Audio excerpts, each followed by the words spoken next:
Video ಸೀರೀಸ್ಗಳನ್ನು pin to pin detail ಆಗಿ start ಮಾಡೋಣ. ಸೊ ಆಲ್ರೆಡಿ ಇದೇ ಥರದ ಒಂದು ಸ್ಕೋರಿಂಗ್ ಪ್ಯಾಕೇಜ್ ವಿಡಿಯೋಗಳನ್ನು ನಾನು ಕನ್ನಡದಲ್ಲಿ, ಇಂಗ್ಲೀಷ್, ಹಿಂದಿ ಮತ್ತು ಸಮಾಜ ವಿಜ್ಞಾನದಲ್ಲಿ ಪ್ರಾರಂಭ ಮಾಡಿದೆ. ಸೊ ಇವತ್ತು ನಾನೇನು ಮಾಡಿದ್ದೀನಿ, ಸೈನ್ಸಲ್ಲಿನೂ ಕೂಡ ಸ್ಟಾರ್ಟ್ ಮಾಡಿದ್ದೀವಿ, ಮ್ಯಾಥ್ಸಲ್ಲಿನೂ ಕೂಡ ಬರ್ತಾ ಇದ್ದಾವೆ. ಒಟ್ಟಾರೆ ಪ್ರತಿಯೊಂದು ಪಾಠದ ಮೇನ್ ಥೀಮ್ಸ್ಗಳನ್ನು, ಇಂಪಾರ್ಟೆಂಟ್ಗಳನ್ನು ಹೇಳ್ತಾ ಹೋಗ್ತೀವಿ. ಅವುಗಳನ್ನು ಚೆನ್ನಾಗಿ ಓದು ಬರಹ ಮಾಡಿದರೆ ಖಂಡಿತವಾಗಿ ಅಂಕಗಳನ್ನು ಪಡಿತೀರಿ. ಸೊ ವಿಡಿಯೋ ಲೆಂತ್ ಆಗ್ತದೆ, ಬಟ್ ಆದರೂ ಪರವಾಗಿಲ್ಲ. ಯಾವೆಲ್ಲ ಏರಿಯಾಗಳನ್ನು, ಯಾವೆಲ್ಲ ಕನ್ಸೆಪ್ಟ್ಗಳನ್ನು ಇಂಪಾರ್ಟೆಂಟ್ ಅಂತ ಹೇಳ್ತೀವಿ ಅದನ್ನು ಚೆನ್ನಾಗಿ ಪಾಸ್ ಆದರೂ ಮಾಡಿಕೊಂಡು ಬರ್ಕೊಡ್ರಿ, ಮಾರ್ಕ್ ಆದರೂ ಮಾಡ್ಕೊಡ್ರಿ, ಸ್ಕ್ರೀನ್ಶಾಟ್ ಆದರೂ ತಗೊಳ್ರಿ.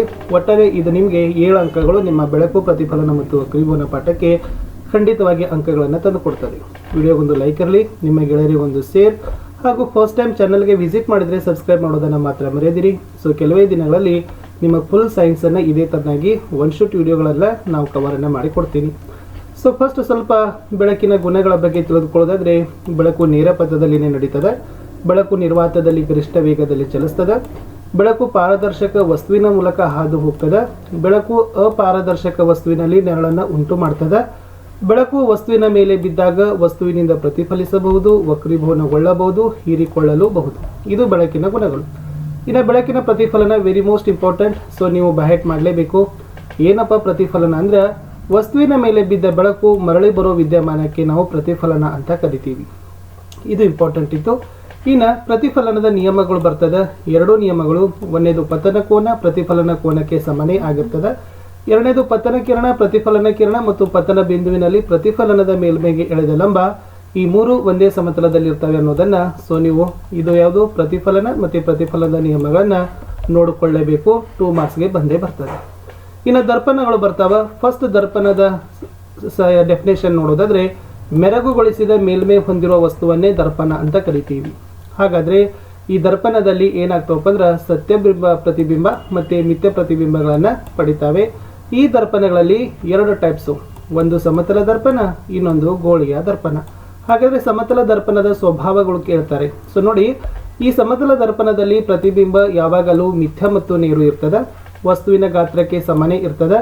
ವಸ್ತು ದರ್ಪಣದ ಮುಂದೆ ಎಷ್ಟು ದೂರದಲ್ಲಿದ್ದರೂ ಅಷ್ಟೇ ದೂರದಲ್ಲಿ ದರ್ಪಣದ ಮುಂದೆ ಪ್ರತಿಬಿಂಬ ಉಂಟಾಗ್ತದೆ. ಪ್ರತಿಬಿಂಬ ಪಾರ್ಶ್ವ ಪಲ್ಲಟವನ್ನು ಹೊಂದುತ್ತದೆ. ಇದು ಇಂಪಾರ್ಟೆಂಟ್ ಇತ್ತು. ನೆಕ್ಸ್ಟ್ ನೋಡೋದಾದ್ರೆ, ಪಾರ್ಶ್ವ ಪಲ್ಲಟ ಅಂದರೆ ಏನು ನೋಡಿ. ಪ್ರತಿಬಿಂಬದ ಎಡ ಹಾಗೂ ಬಲಭಾಗಗಳು ಪರಸ್ಪರ ಪಲ್ಲಟವಾದ್ರೆ ಅದನ್ನೇ ಪಾರ್ಶ್ವ ಪಲ್ಲಟ ಅಂತ ಕರಿತೀವಿ. ಫಾರ್ ಎಕ್ಸಾಂಪಲ್, ಆಂಬ್ಯುಲೆನ್ಸಲ್ಲಿ ಏನಾಗಿರ್ತಾರಪ್ಪ ಅಂದ್ರೆ, ಉಲ್ಟಾ ಆಗಿ ಏನು ಮಾಡಿರ್ತಾರೆ, ಆಂಬ್ಯುಲೆನ್ಸಲ್ಲಿ ಬರೆದಿರ್ತಾರೆ. ಯಾಕಂದ್ರೆ ಅದು ಪಾರ್ಶ್ವ ಪಲ್ಲಟ ಅಂತಕ್ಕಂಥದ್ದು ನೆನಪಿರಲಿ. ಮುಂದಿನ ಪ್ರಶ್ನೆ, ಗೋಳೀಯ ದರ್ಪಣ. ಪ್ರತಿಬಿಂಬಿಸುವ ಮೇಲ್ಮೈಗಳು ಗೋಳಾಕೃತಿಯನ್ನು ಹೊಂದಿದ್ದರೆ ಅದನ್ನ ಗೋಳೀಯ ದರ್ಪಣ ಅಂತ ಕರಿತೀವಿ. ಹಾಗಾದ್ರೆ ಇಲ್ಲಿ ಕೂಡ ನಿಮ್ನ ದರ್ಪಣ ಮತ್ತು ಪೀನ ದರ್ಪಣ ಅಂತ ಬರ್ತಾವ ನೋಡಿ. ಈ ಗೋಳೀಯ ದರ್ಪಣದ ಪ್ರತಿಫಲಿಸುವ ಮೇಲ್ಮೈ ಒಳಮುಖವಾಗಿ ಬಾಗಿದ್ದರೆ, ಅಂದ್ರೆ ಗೋಳದ ಕೇಂದ್ರದ ಕಡೆ ಮುಖ ಮಾಡಿದ್ರೆ ಅದು ನಿಮ್ನ ದರ್ಪಣ ಅಂತ ಕರಿತೀವಿ. ಅಂದ್ರೆ ಗೋಳೀಯ ದರ್ಪಣದ ಪ್ರತಿಫಲಿಸುವ ಮೇಲ್ಮೈ ಹೊರಮುಖವಾಗಿ ಬಾಗಿದ್ದರೆ ಅದನ್ನ ಪೀನ ದರ್ಪಣ ಅಂತ ಕರಿತೀವಿ. ಇದು ಪ್ರತಿಫಲಿಸುವ ಮೇಲ್ಮೈ, ಇದು ನಿಮ್ನ, ಇದು ಪೀನ. ಒಳಮುಖವಾಗಿ ಬಾಗಿದ್ರೆ ಅದನ್ನೇನಂತ ಕರಿತೀವಿ, ನಿಮ್ನ ದರ್ಪಣ. ಆಮೇಲೆ ಹೊರಮುಖವಾಗಿ ಬಾಗಿದ್ರೆ ಅದನ್ನ ಪೀನ ದರ್ಪಣ ಅಂತ ಕರಿತೀವಿ. ಇದು ಸಿಂಪಲ್ ಆಗಿ ಇತ್ತು. ಇನ್ನು ಈ ಕಾನ್ಸೆಪ್ಟ್ಗಳನ್ನು ನಿಮಗೆ ಗೊತ್ತಿರಬೇಕು. ಇಲ್ಲಿಂದನೇ ನಿಮಗೆ ಮಾಡೆಲ್ ಕ್ವಶನ್ ಪೇಪರ್ಲಿ ಕ್ವಶನ್ಸ್ಗಳನ್ನ ಕೇಳಿದ್ರು. ದ್ಯುತಿರಂಧ್ರ ಅಂದ್ರೆ ಏನು? ಗೋಳೀಯ ದರ್ಪಣದ ಪ್ರತಿಫಲಿಸುವ ಮೇಲ್ಮೈ ವ್ಯಾಸಕ್ಕೆ ದ್ಯುತಿರಂಧ್ರ ಅಂತೀವಿ. ದರ್ಪಣ ಧ್ರುವ ಅಂದ್ರೆ ಏನು? ಈ ಗೋಳೀಯ ದರ್ಪಣದ ಪ್ರತಿಫಲಿಸುವ ಮೇಲ್ಮೈನ ಕೇಂದ್ರಕ್ಕೆ ನಾವು ದರ್ಪಣ ದ್ರವ ಅಂತೀವಿ. ಇದನ್ನು ಯಾವತ್ತೂ ಪಿ ಅಕ್ಷರದಿಂದ ಸೂಚಿಸ್ತೀವಿ, ನೆನಪಿರಲಿ. ಓಕೆನಾ? ಎಸ್. ಇನ್ನು ವಕ್ರತಾ ಕೇಂದ್ರ ಏನಪ್ಪಾ ಅಂದ್ರೆ, ಗೋಳೀಯ ದರ್ಪಣದ ಪ್ರತಿಫಲಿಸುವ ಮೇಲ್ಮೈ ಗೋಳದ ಒಂದು ಭಾಗ ರೂಪಿಸ್ತದೆ. ಈ ಗೋಳದ ಕೇಂದ್ರವನ್ನ ಗೋಳೀಯ ದರ್ಪಣದ ವಕ್ರತಾ ಕೇಂದ್ರ ಅಂತೀವಿ. ಇದನ್ನು ಯಾವತ್ತೂ ಸಿ ಅಕ್ಷರದಿಂದ ಗುರುತಿಸ್ತಾರೆ, ನೆನಪಿರಲಿ. ಇನ್ನು ಈ ನಿಮ್ನ ದರ್ಪಣದಲ್ಲಿ ವಕ್ರತಾ ಕೇಂದ್ರ ಮುಂಭಾಗದಲ್ಲಿ ಇದ್ರೆ, ಪೀನ ದರ್ಪಣದಲ್ಲಿ ವಕ್ರತಾ ಕೇಂದ್ರ ಹಿಂಭಾಗದಲ್ಲಿ ಇರ್ತದೆ. ಇದು ಇಂಪಾರ್ಟೆಂಟ್ ಇತ್ತು. ಇನ್ನು ಪ್ರಧಾನ ಅಕ್ಷ ಅಂದ್ರೆ ಗೋಳೀಯ ದರ್ಪಣದ ವಕ್ರತಾ ಕೇಂದ್ರ ಮತ್ತು ಧ್ರುವದ ಮೂಲಕ ಹಾದು ಹೋಗುವ ಸರಳ ರೇಖೆಗೆ ನಾವು ಪ್ರಧಾನ ಅಕ್ಷ ಅಂತ ಕರಿತೀವಿ. ಇನ್ನು ವಕ್ರತಾ ತ್ರಿಜ್ಯ ಅಂದ್ರೆ ಏನಪ್ಪಾ ಅಂದ್ರೆ, ಈ ವಕ್ರತಾ ಕೇಂದ್ರ ಮತ್ತು ದರ್ಪಣ ಧ್ರುವಗಳ ನಡುವಿನ ದೂರವೇ ವಕ್ರತಾ ತ್ರಿಜ್ಯ ಅಂತೀವಿ. ಇದನ್ನು R ಅಕ್ಷರದಿಂದ ಸೂಚಿಸ್ತೀವಿ, ನೆನಪಿರಲಿ. ಇನ್ನು ನಿಮ್ನ ದರ್ಪಣದಲ್ಲಿ ಸಂಗಮ ದೂರ ಹೇಗಿರ್ತದೆ? ಹಾಗಾದ್ರೆ ಮೊದಲಿಗೆ ಸಂಗಮ ಬಿಂದು ಬಗ್ಗೆ ನೋಡೋಣ. ಏನಪ್ಪ ಸಂಗಮ ಬಿಂದು ಅಂತಂದ್ರೆ, ಪ್ರಧಾನ ಕಕ್ಷಕ್ಕೆ ಸಮಾಂತರವಾಗಿರುವ ಬೆಳಕಿನ ಕಿರಣಗಳು ನಿಮ್ನ ದರ್ಪಣದ ಮೇಲೆ ಬಿದ್ದಾಗ ಪ್ರತಿಫಲಿಸಿದ ಕಿರಣಗಳು ಪ್ರಧಾನ ಅಕ್ಷದ ಒಂದು ಬಿಂದುವಿನಲ್ಲಿ ಬಂದು ಸಂಧಿಸ್ತವೆ, ಅದನ್ನೇ ಸಂಗಮ ಬಿಂದು ಅಂತೀವಿ. ಇದನ್ನ ಎಫ್ ಅಂತಕ್ಕಂಥ ಅಕ್ಷರದಿಂದ ಸೂಚಿಸ್ತೀವಿ. ಸಂಗಮ ದೂರ ಅಂದ್ರೆ ಸಂಗಮ ಬಿಂದು ಮತ್ತೆ ದರ್ಪಣದ ಧ್ರುವದ ನಡುವಿನ ದೂರವೇ ಸಂಗಮ ದೂರ ಅಂತ ಕರಿತೀವಿ. ಇದನ್ನು ಸ್ಮಾಲ್ ಎಫ್ ಅಕ್ಷರದಿಂದ ಸಂಗಮ ದೂರವನ್ನು ಸೂಚಿಸ್ತೀವಿ. ಸೊ ಇನ್ನ ನಿಮ್ನ ದರ್ಪಣದಲ್ಲಿ ಸಂಗಮ ಬಿಂದು. ಸೊ ನಿಮ್ನ ದರ್ಪಣದಲ್ಲಿರ್ತಕ್ಕಂಥ ಸಂಗಮ ಬಿಂದು ಹೇಗಿರ್ತದಪ್ಪ ಅಂದ್ರೆ ಅದು ಪ್ರಧಾನ ಅಕ್ಷಕ್ಕೆ ಸಮಾಂತರವಾಗಿರುವ ಬೆಳಕಿನ ಕಿರಣ ಪೀನ ದರ್ಪಣದ ಮೇಲೆ ಬಿದ್ದಾಗ ಪ್ರತಿಫಲಿಸಿದ ಕಿರಣಗಳು ಪ್ರಧಾನ ಅಕ್ಷದ ಮೇಲಿರುವ ಒಂದು ಬಿಂದುವಿನದ ಬಂದಂತೆ ಭಾಸವಾಗ್ತದೆ. ಈ ಬಿಂದುವನ್ನ ಪೀನ ದರ್ಪಣದ ಸಂಗಮ ಬಿಂದು ಅಂತ ಕರಿತೀವಿ. ಇದನ್ನ ಕ್ಯಾಪಿಟಲ್ ಎಫ್ ಅಕ್ಷ ಸಂಕೇತದಿಂದ ಸೂಚಿಸ್ತೀವಿ.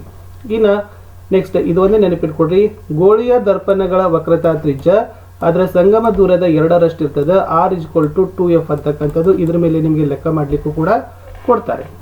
ಇನ್ನ ಗೋಳೀಯ ದರ್ಪಣಗಳಿಂದ ಪ್ರತಿಬಿಂಬಗಳ ಉಂಟಾಗುವಿಕೆ ಇದೆ. ಇದನ್ನ ಸ್ವಲ್ಪ ನೀವು ಬೇಸಿಕ್ ಆಗಿರ್ತಕ್ಕಂಥ ಕಾನ್ಸೆಪ್ಟ್, ಇದ್ರ ಬಗ್ಗೆ ಸ್ವಲ್ಪ ತಿಳ್ಕೊಂಡಿದ್ರೆ ಸಾಕು. ಇನ್ನು ಮುಂದೆ ನೋಡೋಣ ಪ್ರತಿಬಿಂಬಗಳ ರಚನೆ. ನಿಮ್ನ ದರ್ಪಣದಿಂದ ಪ್ರತಿಬಿಂಬದ ರಚನೆ. ಇಲ್ಲಿ R ಕೇಸ್ ಬರ್ತಾವ, ಆಮೇಲೆ ಪೀನ ದರ್ಪಣದಲ್ಲಿ R ಬರ್ತಾವ, ಗೋಳೀಯ ದರ್ಪಣದಲ್ಲಿ R ಬರ್ತಾವ. ಖಂಡಿತವಾಗಿ ನಿಮ್ಗೆ ಏನ್ ಮಾಡ್ತಾರಪ್ಪ ಅಂದ್ರೆ ಕೊಡ್ತಾರೆ.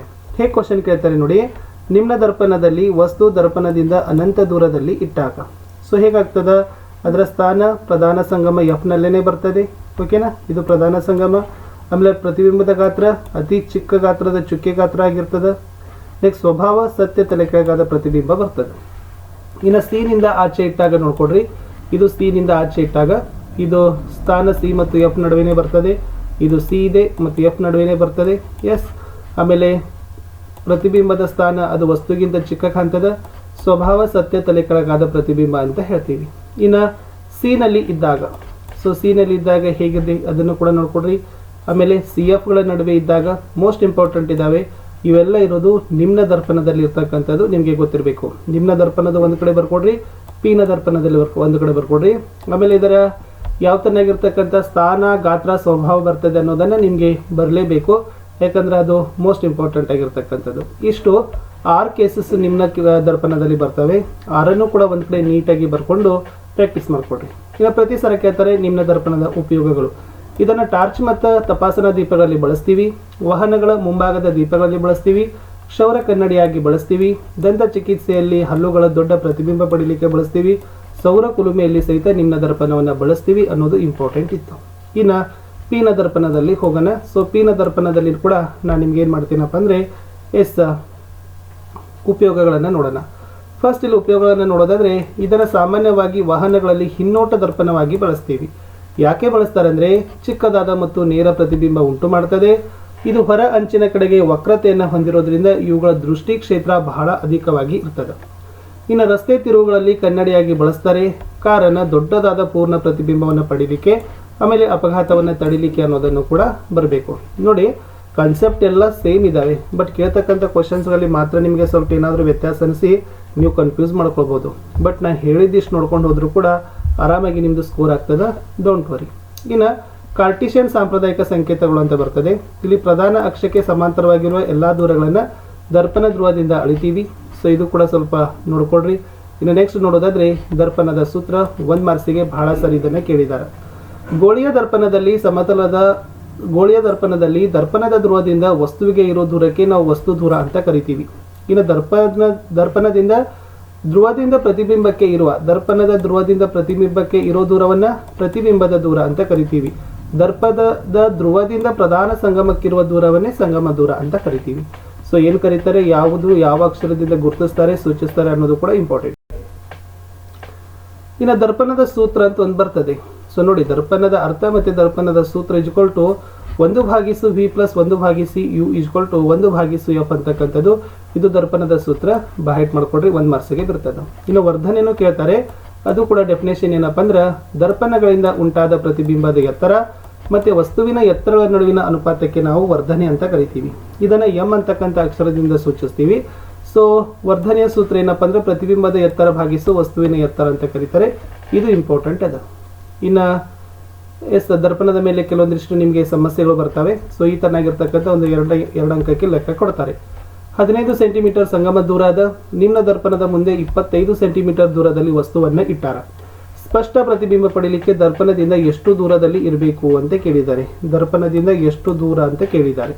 ಏನು ಕೊಟ್ಟಿದ್ದಾರೆ ನೋಡಿ, ಸಂಗಮ ದೂರ ಎಫ್ ಅದ -15 ಸೆಂಟಿಮೀಟರ್, ವಸ್ತುವಿನ ದೂರ ನಿಮ್ನ ದರ್ಪಣ -25 ಸೆಂಟಿಮೀಟರ್.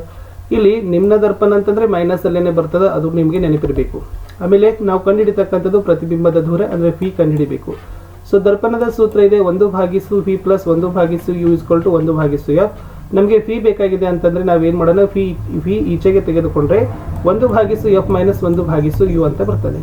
ಅವಾಗ ನಾವು ಹಾಕಿದಾಗ -15ರಲ್ಲಿ -25 ಕಳೆದ್ರೆ ಏನಾಗ್ತದಪ್ಪ ಅಂತಂದ್ರೆ ಇದನ್ನ ಚಿಹ್ನೆಗಳನ್ನ ಅದಲು ಬದಲು ಮಾಡಿದಾಗ ಸೊ ಈ ತರನಾಗಿರ್ತಕ್ಕಂಥ +5 -5 + 3/75 ಆಗ್ತದೆ. ಆದರೆ 1/φ = -2/25 ಇದನ್ನೇ -37.5 ಸೆಂಟಿಮೀಟರ್ ಅಂತಕ್ಕಂಥದ್ದನ್ನ ಬರಿಬಹುದು ಅಂತಕ್ಕಂಥದ್ದು ಇತ್ತು. ಸ್ವಲ್ಪ ಕನ್ಫ್ಯೂಸ್ ಅನಿಸ್ತದ, ಬಟ್ ಪ್ರಾಕ್ಟೀಸ್ ಮಾಡಿ ನಿಮಗೆ ಖಂಡಿತವಾಗಿ ಅಂಕಗಳು ಸಿಗ್ತದೆ. ಎಸ್. ಇನ್ನು -12 ಸೆಂಟಿಮೀಟರ್ ಸಂಗಮ ದೂರವಿರುವ ನಿಮ್ನ ದರ್ಪಣದ ಎದುರು ಒಂದು ವಸ್ತುವನ್ನು ಪ್ರಧಾನಾಕ್ಷದ ಮೇಲೆ ಇಟ್ಟಾಗ ವಸ್ತುವು ದರ್ಪಣದಿಂದ 18 ಸೆಂಟಿಮೀಟರ್ ದೂರ ಇದೆ. ಪ್ರತಿಬಿಂಬದ ದೂರ ಲೆಕ್ಕ ಮಾಡ್ರಿ. ಈ ದರ್ಪಣದಿಂದ ಉಂಟಾದ ವರ್ಧನೆಯನ್ನು ಕಂಡುಹಿಡಿಯುವ ಪ್ರತಿಬಿಂಬದ ಸ್ವಭಾವವನ್ನು ಬರೀರಿ. ಸೊ ಎಫ್ ಕೊಟ್ಟಿದ್ದಾರೆ, ಯು ಕೊಟ್ಟಿದ್ದಾರೆ, ಫಿ ಕಂಡುಹಿಡಿಬೇಕು. ಸೂತ್ರ ಇದೆ. ಫಸ್ಟ್ ದರ್ಪಣದ ಸೂತ್ರ 1/f = 1/v + 1/u. ಫಿ ಕಂಡುಹಿಡಿಬೇಕಾದ್ರೆ 1/f - 1/u. ಸೊ ಮಾಮೂಲಿ 12 18 ಬರ್ತದೆ. ಇದರ ಮೊಸವನ್ನು ತೆಗೆದಾಗ ನಾವೇನಾಗ್ತದೆ 1/36 -36 ಸೆಂಟಿಮೀಟರ್ ಅಂತ ಬರ್ತದೆ. ಅಂದರೆ ಇದು ಸತ್ಯ ತಲೆಕೆಳಗಾದ ಮತ್ತು ವಸ್ತುವಿಗಿಂತ ದೊಡ್ಡದಾದ ಪ್ರತಿಬಿಂಬ ಅನ್ನೋದನ್ನೇ ಬರೀಬೇಕು. ಇನ್ನು ಮುಂದೆ ನೋಡೋಣ. ಇದೇ ಚೆನ್ನಾಗಿರ್ತಕ್ಕಂಥ ಸಮಸ್ಯೆಗಳು ನಿಮ್ಮ ಪರೀಕ್ಷೆಗಳಲ್ಲಿ ಬರ್ತವೆ. ಸೊ ಚೆನ್ನಾಗಿ ಅದನ್ನು ಪಾಸ್ ಮಾಡಿ ನೋಡ್ಕೊಡ್ರಿ. ಇದು ಕೂಡ ಸಮಸ್ಯೆ 4 ಇದೆ. ಯಾಕಂದ್ರೆ ಇದು ನಾವು ಮಾಡ್ತಕ್ಕಂಥದ್ದು 1 ಗಂಟೆ 2 ಗಂಟೆ 4 ಗಂಟೆ ಪಾಠಗಳಿವು, ಓಕೆನಾ, ಅವಧಿ ಪಾಠಗಳು. ಬಟ್ ಒಂದೇ ಶಾರ್ಟಾಗಿ ವಿಡಿಯೋದಲ್ಲಿ ಮುಗಿಸ್ಕೊಡೋದು ಅದು ಕೂಡ ಕಷ್ಟದ ಕೆಲಸ. ಬೆಳಕಿನ ವಕ್ರೀಭವನ ಅರ್ಥ ಕೇಳ್ತಾರೆ, ನೆನಪಿಟ್ಕೊಡ್ರಿ. ಬೆಳಕು ಒಂದು ಮಾಧ್ಯಮದಿಂದ ಇನ್ನೊಂದು ಮಾಧ್ಯಮಕ್ಕೆ ಓರೆಯಾಗಿ ಚಲಿಸುವಾಗ ಎರಡನೇ ಮಾಧ್ಯಮದಲ್ಲಿ ಪ್ರಸರಣದ ದಿಕ್ಕನ್ನು ಬದಲಿಸ್ತದೆ. ಇದನ್ನೇ ನಾವು ಬೆಳಕಿನ ವಕ್ರೀಭವನ ಅಂತ ಕರಿತೀವಿ. ಇದು ಸ್ವಲ್ಪ ಆಯತಾಕಾರದ ಗಾಜಿನ ಚಪ್ಪಡಿಯ ಮೂಲಕ ವಕ್ರೀಭವನ. ಈ ಪ್ರಯೋಗ ನಿಮಗೆ ಗೊತ್ತಿರಬೇಕು. ಇದನ್ನು ಸ್ವಲ್ಪ ನೀವು ಪ್ರಿಪೇರ್ ಮಾಡಿಕೊಡ್ರಿ. ಯಾಕಂದ್ರೆ ಇದ್ರ ಮೇಲೇನು ಕೂಡ ಬಹಳ ಸಾರಿ ಕ್ವಶನ್ಸ್ಗಳು ಏನು ಮಾಡಿದಾರಪ್ಪ ಅಂದ್ರೆ ಕೇಳಿದ್ದಾರೆ. ಇಲ್ಲಿಂದನೂ ಕೂಡ ನಿಮಗೆ ಅಂಕಗಳು ಬರ್ತಾವೆ. ವಕ್ರೀಮ ಕಿರಣ ಅಂದರೆ ಏನು, ನಿರ್ಗಮ ಕಿರಣ ಅಂದರೆ ಏನು, ಪತನ ಕೋನ ಅಂದರೆ ಏನು, ವಕ್ರೀಮ ಕೋನ ಅಂದರೆ ಏನು, ಇದು ಸ್ವಲ್ಪ ಇಂಪಾರ್ಟೆಂಟ್ ಇದಾವೆ. ಪಾಸ್ ಮಾಡಿ ಅವುಗಳ ಡೆಫಿನೇಷನ್ಸ್ಗಳನ್ನು ನೋಡ್ಕೊಡ್ರಿ. ಇನ್ನು ಮುಂದೆ ಬರ್ತೀರಿ. ವಕ್ರೀಭವನದ ನಿಯಮಗಳು ಅಂತ ಕೇಳಿದರೆ ಇದು ಕೂಡ ಮೋಸ್ಟ್ ಇಂಪಾರ್ಟೆಂಟ್. ಈ 2 ವಕ್ರೀಭವನದ ನಿಯಮಗಳು ಬೈಹೆಟ್ ಮಾಡಲೇಬೇಕು. ಪ್ರತಿಫಲನದ ನಿಯಮಗಳು ಬೇರೆ, ವಕ್ರೀಭವನದ ನಿಯಮಗಳು ಬೇರೆ. ಮೊದಲ ನಿಯಮ ಹೇಳ್ತದ, ಪತನ ಕಿರಣ, ವಕ್ರೀಮ ಕಿರಣ ಮತ್ತು 2 ಮಾಧ್ಯಮಗಳ ಸಂಪರ್ಕ ಮೇಲ್ಮೈಗೆ ಪತನ ಬಿಂದುವಿನಲ್ಲಿ ಎಳೆದ ಲಂಬ ಎಲ್ಲವೂ ಒಂದೇ ಸಮತಲದಲ್ಲಿ ಇರ್ತಾವೆ. ಇನ್ನು 2 ಮಾಧ್ಯಮಗಳಿಗೆ ಸಂಬಂಧಿಸಿದಂತೆ ಪತನ ಕೋನದ ಸೈನು ಮತ್ತು ವಕ್ರೀಮ ಕೋನದ ಸೈನುಗಳ ನಿಷ್ಪತ್ತಿ ಅನುಪಾತ ಸ್ಥಿರ ಆಗಿರ್ತದೆ. ಸೊ ಇದನ್ನೇ ಈ ತರನಾಗಿ ಬರಿತೀವಿ. ಇದು ಇಂಪಾರ್ಟೆಂಟ್ ಇತ್ತು.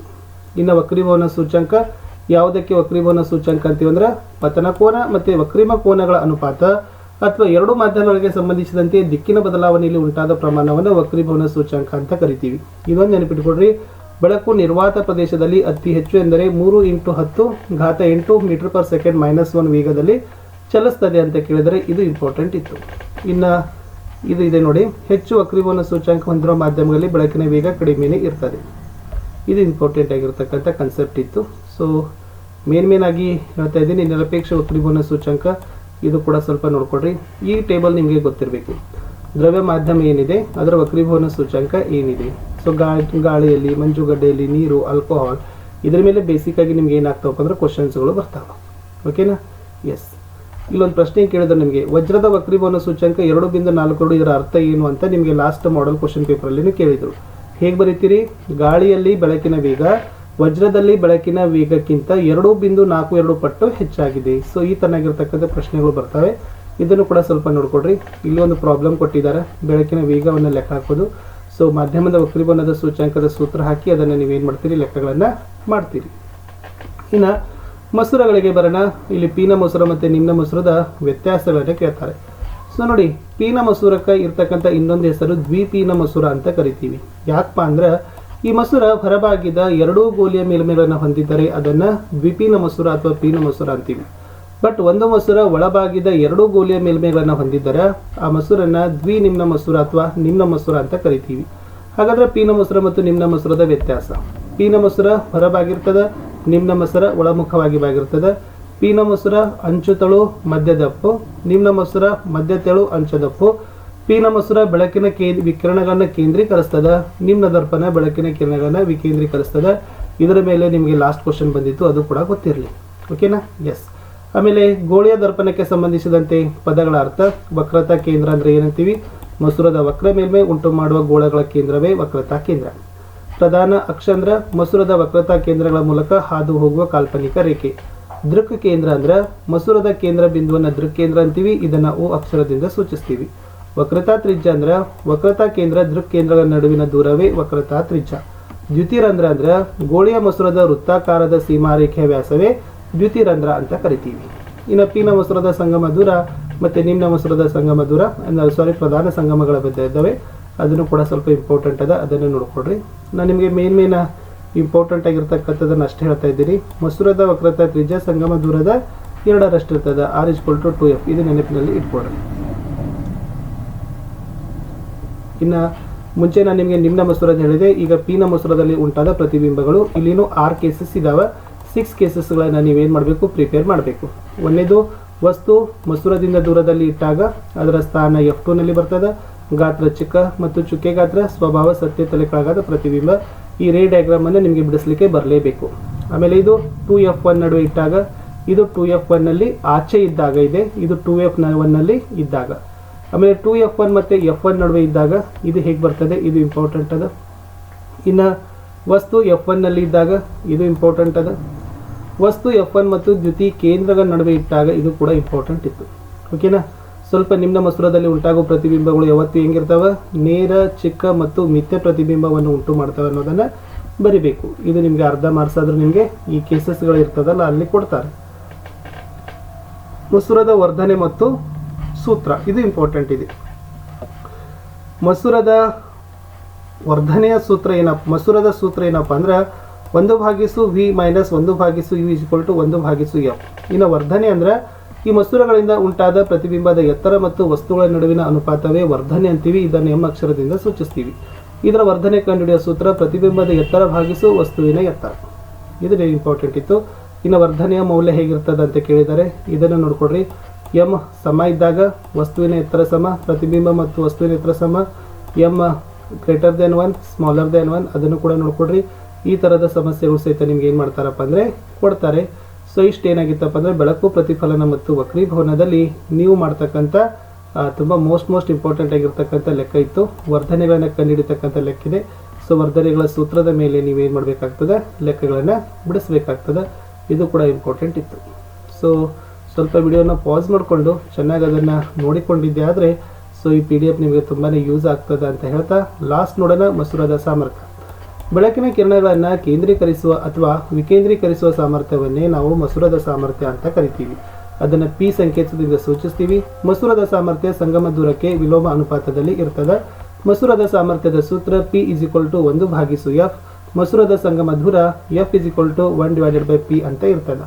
ಇನ್ನು ಮಸೂರದ ಸಾಮರ್ಥ್ಯದ SI ಏಕಮಾನ ಡಯಾಪ್ಟರ್ ಆಗಿರ್ತದೆ, ಅದನ್ನು D ಅಕ್ಷರದಿಂದ ಸೂಚಿಸ್ತೀವಿ. ಇನ್ನು ಮಸೂರದ ಸಾಮರ್ಥ್ಯ +2.0D ಅಂದರೆ ಮೌಲ್ಯವು ಧನಾತ್ಮಕ ಇರೋದ್ರಿಂದ ಅದನ್ನು ಪಿನ ಮಸೂರ ಅಂತೀವಿ.